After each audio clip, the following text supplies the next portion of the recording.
안녕하세요. BTX입니다. 오늘은 민수기 22장을 살펴보겠습니다. 자기보다 강한 아모리 족속을 멸망시키고 바산왕 옥마저도 무찌르고 파죽지세로 올라오는 이스라엘 백성 앞에서 두려움에 사로잡힌 모압의 왕 발락이 발람을 불러옵니다.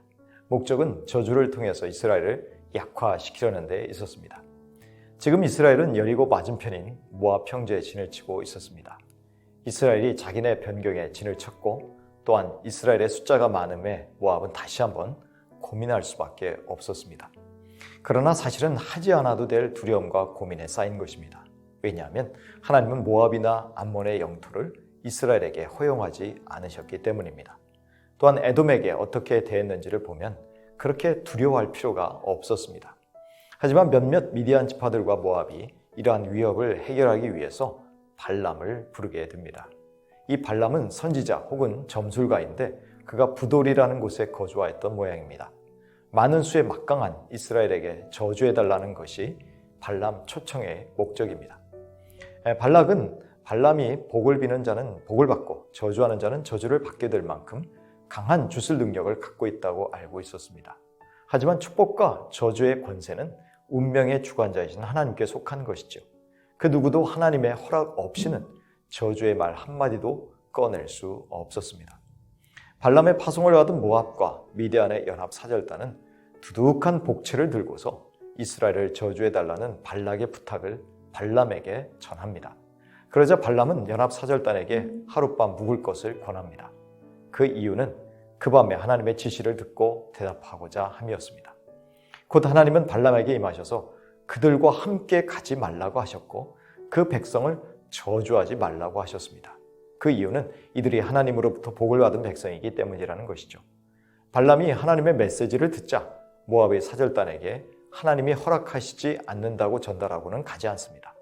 그러나 하나님의 두 번째 메시지인 그 백성을 저주하지 말라는 말이나 세 번째 메시지인 이스라엘이 복받은 백성이라는 말은 빼놓습니다. 즉 그는 하나님의 메시지의 중요한 부분을 전달하지 않은 것입니다. 그러자 발락은 포기하지 않고 더 많은 복채를 동원하여 발람을 초청하려고 합니다. 즉 거절의 이유가 돈 때문인 것으로 발락이 오해한 것입니다. 선지자라고 한다면 하나님의 메시지를 정확하게 전달하여 오해를 막아야 합니다. 이처럼 발람은 하나님의 뜻을 분명히 알았음에도 불구하고 탐욕이 많은 사람이었기에 축제의 호기를 놓치고 싶지 않았던 것 같습니다. 발락은 발람의 거절 목적이 더 많은 돈을 원했다고 오해하므로 더욱 높은 지위의 사람들을 파견하면서 더 큰 보상을 약속합니다. 그리고는 그 마음을 돌이킬 것을 간청합니다. 발람은 두 번째 찾아온 대규모의 사절단에게 발락의 요청을 거절하는 것 같으면서도 단호하지 않습니다. 오히려 여기서 하룻밤을 더 묵으라고 합니다. 하나님이 더 하실 말씀이 있는지 들어보겠다고 말하죠. 그런데 하나님의 응답은 예상과 달리 발람에게 가라고 하십니다. 그러나 하나님이 주시는 말만 하라고 하십니다. 하나님이 처음에 하셨던 말씀과 다른 지시를 하신 것입니다. 이에 하나님의 지시를 받고 가는 발람에게 하나님이 진노하셨습니다. 하나님의 사자가 나타나서 그를 막으려고 길을 막았었습니다. 발람을 태운 나귀는 칼을 빼들고 있는 여호와의 사자를 보고는 길을 벗어나서 밭으로 들어갑니다. 하지만 발람은 나귀가 보는 것을 보지 못하고 오히려 나귀가 말썽을 부리는 것을 간주하여 채찍질합니다.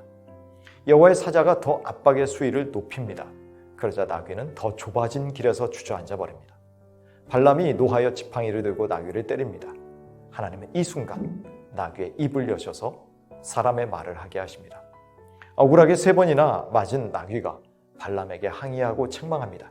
그제서야 하나님은 발람의 눈을 밝히셔서 누가 잘못했는지를 분명히 보여주십니다. 여호와의 사자가 손에 칼을 들고 자기 앞을 가로막아선 것을 보고 발람이 머리를 숙이고 엎드립니다. 발람의 길이 사악함으로 하나님의 천사 자신이 막으려고 나왔다고 말합니다. 그제서야 발람은 죄를 시인하고 무지했음을 고백합니다. 그리고 이 여행을 하나님이 싫어하신다면 돌아가겠다고 말합니다. 하지만 하나님은 다시 한번 가라고 말씀하십니다. 그러나 하나님이 주시는 말만 하라고 경고하십니다. 즉 하나님은 처음부터 발람이 발락에게 가는 것을 원하지 않으셨습니다. 비록 하나님이 발람이 가도록 허락하셨지만 처음에 말씀하신 대로 발람이 가기를 원하지는 않으셨습니다. 그러나 하나님은 가고 싶어하는 발람을 당신의 뜻을 위한 도구로 사용하기로 결정하신 것입니다. 발락은 발람을 버선발로 뛰어나와서 맞이하듯이 변방 끝의 성까지 나와서 환영합니다. 발람은 호되게 하나님으로부터 야단을 맞은 상태였으므로 자기는 무엇을 말할 능력이 없다고 스스로를 낮춥니다. 내가 자유롭게 말할 능력이 있습니까? 오직 하나님이 주시는 말씀 외에는 그 어떤 것도 말할 권리가 없다고 말합니다. 발락은 다음날 발람을 데리고 바알의 신당 혹은 바못 바알이라는 곳으로 갑니다. 거기에서 이스라엘 백성의 진 끝을 보여줍니다. 즉 이스라엘 진영의 전체 모습이나 진영의 거의 전체를 본 것이라는 해석이 가능합니다. 이렇게 이스라엘을 저주하려는 시도를 이스라엘 백성은 까맣게 모르고 있습니다. 그러나 하나님은 당신의 백성을 위해서 보이지 않는 곳에서 막아서고 계셨습니다. 그들은 하나님께 복받은 자들이었기 때문입니다. 그런 면에서 우리는 참으로 행복한 사람들입니다.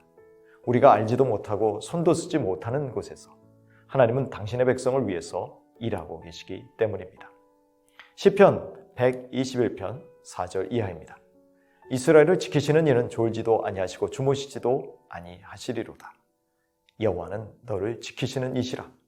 여호와께서 내 우편에서 내 그늘이 되시나니 낮에 해가 너를 상하게 하지 아니하며 밤에 달도 너를 해치 아니하리로다. 우리는 하나님이 분명히 말씀하신 의도나 뜻을 제대로 알고 순종해야 합니다. 아니라면 아닌 줄 알고 그 뜻의 끝까지 변치 않는 마음으로 따라야 합니다. 그런데 욕심이 하나님의 명확한 뜻을 거부하고 그 뜻을 흐릿하게 만들어 버린다는 것을 알아야 합니다. 그래서 또다시 발람이 그랬던 것처럼 명백하게 말씀하신 하나님의 뜻이 무엇이냐고 또 여쭙습니다. 이것이야말로 하나님을 시험하는 것입니다. 탐욕의 눈이 어두워 불순종의 영에 미혹된 발람은 결국 이스라엘 백성에 의해서 유혹의 원흉으로 지목되어 죽임을 당합니다. 우리는 하나님의 음성을 듣기를 원합니다. 그러나 순종할 마음이 없다면 하나님을 시험하는 자들이 되고 낭패를 당할지도 모를 일입니다. 베드로후서 2장 15절 이하입니다. 그들이 바른 길을 떠나 미혹되어 부올의 아들 발람의 길을 따르는도다. 그는 불의의 삭슬 사랑하다가 자기의 불법으로 말미암아 책망을 받되 말하지 못하는 나귀가 사람의 소리로 말하여 이 선지자의 미친 행동을 저지하였느니라.